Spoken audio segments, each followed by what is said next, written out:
This video starts with question number 22.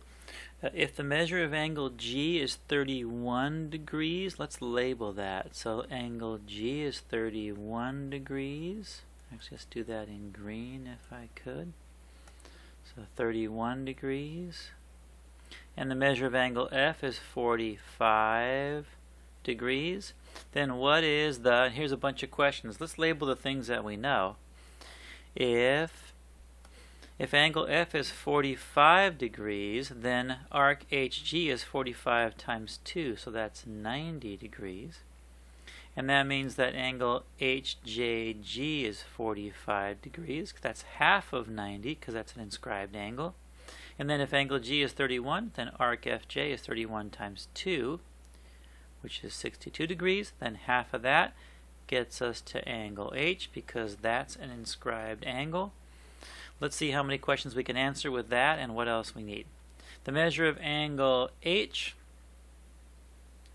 Alright, looks good. The measure of angle H is 31. We just figured that out. And the measure of arc FJ, we already figured that out as 62 degrees. Next one is the measure of angle HKF. HKF is the third angle of a triangle where we have two angles that we know.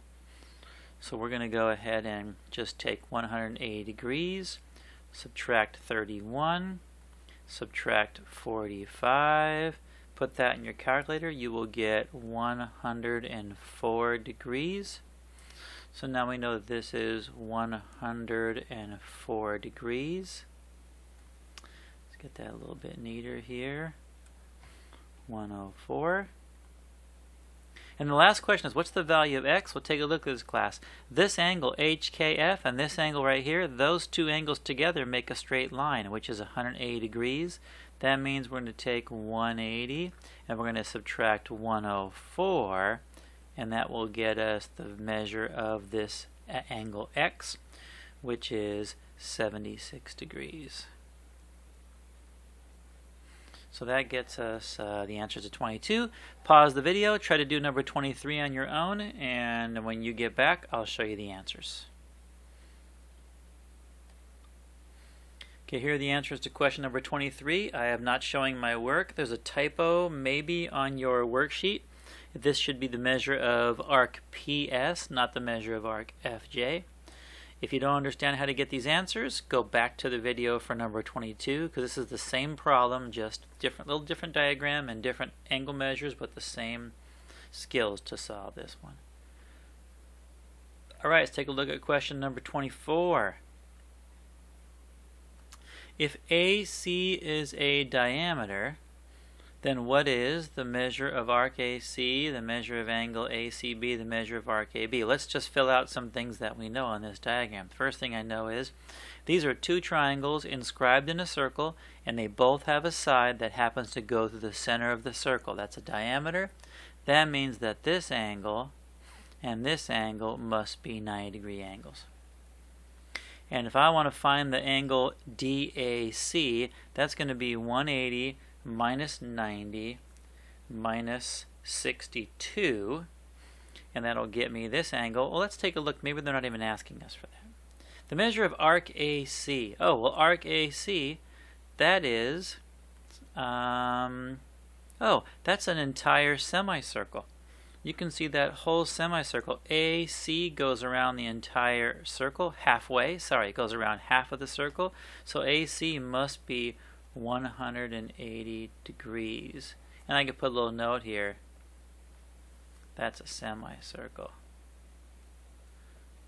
Okay, what is the measure of angle ACB? Alright, ACB, we're finding that because you know the three angles of a triangle add up to 180. That means I can do 180 minus 90 minus the known angle 56. And that's going to get me 34 degrees. I'm going to go ahead and label that. ACB is 34 degrees. And then the last question they give us is, what is the measure of arc AB? Well, AB is the arc that's cut out or intercepted by the inscribed angle ACB. Take a look at ACB. It touches at AB, And so since this inscribed angle is 34 degrees, that means the intercepted arc for that inscribed angle is twice that size. So the measure of arc AB is 34 times 2, which is 68 degrees, and I'll label that here, 68 degrees. As you can see, class, we could also figure out the measure of this arc. That's 180 minus 68. We could find the measure of this angle. That's 180 minus 90 minus 62. We can find the measure of this arc and this arc. So these questions you can ask, I can ask you anything about the angles or the arc measures of this question. So pause the video, take a look at number 25, see if you can figure out those answers on your own. Here are the answers to question number 25, just to check your work. If you're having trouble getting these answers, go back to 24 and watch the video again, because it's the same question for you to go over before you practice on 25. Let's take a look at question number 26. RWST is an inscribed quadrilateral. Well, we know with inscribed quadrilaterals, opposite angles are adding up to 180 degrees.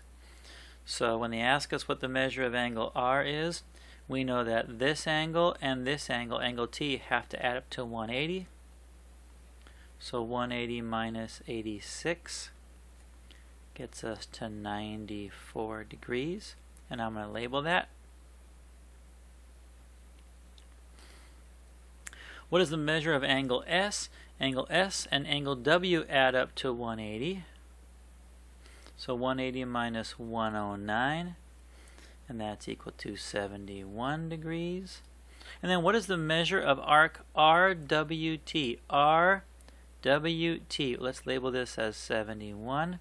And you'll see that RWT is the intercepted arc of inscribed angle RST. If you look at RST, picture that angle, RST. It cuts the circle out right here. It cuts out this part right here, which is what we're looking for, RWT. So since this is an inscribed angle, we just double that, 71 times 2, and that's going to give us 142 degrees. Pause the video, try to do number 27 on your own, and we'll see if you can get those answers. Here are the answers in number 27. Verify your work. And if you can't find the answers, go back to 26 and review the video. Alright, question number 28. If KL is a diameter, that means it passes through the center of the circle. Label the right angle. Well, if KL is a diameter and we inscribe a triangle inside of this circle, that means this has to be a right angle. And the question is, what is the measure of arc LM? Before we find the measure of arc LM, we got to find the measure of angle K. And angle K is just the third unknown angle of a triangle. So I'm going to use 180 minus 90, which is our known right angle, minus 57. And that's going to be equal to 33 degrees. So angle K is 33 degrees. And since angle K is an inscribed angle, then LM, which is the intercepted arc of angle K, is going to be double that. So 33 times 2 is equal to 66 degrees. So I'm going to label that on my diagram and circle my answer, 66 degrees. Next question, question number 28. If segment LM is 7 centimeters, then what is the diameter of circle C? Well, this is a right triangle. That means I can use Pythagorean theorem. KM is 12, LM is 7, and that means we're going to have a triangle that looks like this. Let's go ahead and draw this out so you guys see it.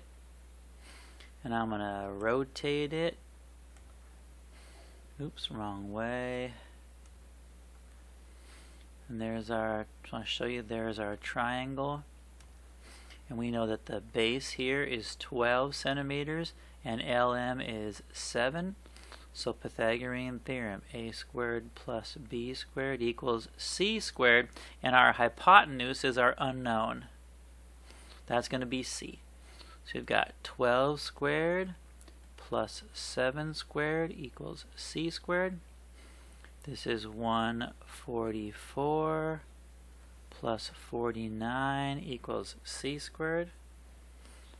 144 plus 49 is 193 equals c squared. And then remember, class, we're going to square root both sides, and that means c is going to be equal to the square root of 193, which is approximately, let's bring this up, square root of 193 is approximately 13.89. We'll round that to one decimal, 13.9, and our unit of measure is centimeters. So there is our final answer. Using those same skills, do number 29 on your own, and then I will reveal the answers in a moment. So pause the video and do number 29. Okay, there are the answers to number 29. Again, same skills as 28. So if you can't figure these out or get these answers, go back to 28, review the video, and then try them again. And that is the end of this video.